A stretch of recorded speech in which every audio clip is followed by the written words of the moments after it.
प्रेग्नन्सीमध्ये 2 दिवस 3 दिवस सतत ताप असेल तर आपल्याला नेहमी हा एक कन्सर्न असतो की यामुळे बाळाला काही प्रॉब्लेम होईल का?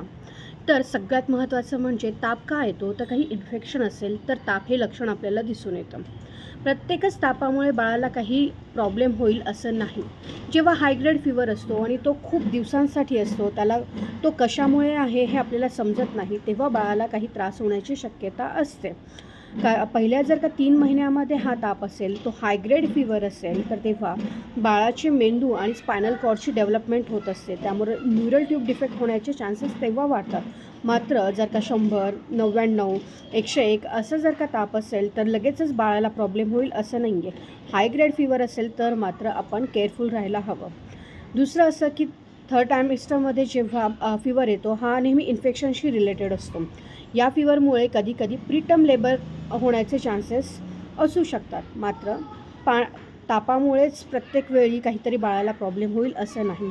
अशा वेळी आपण काय करायचं आहे, तर प्लेन पॅरासिटामॉल आपण घेऊ शकतो. बाकीचे ज्या मेडिसिन आपण नॉर्मल पेशंटमध्ये देतो, ते आपण प्रेग्नन्सीमध्ये अवॉइड करतो.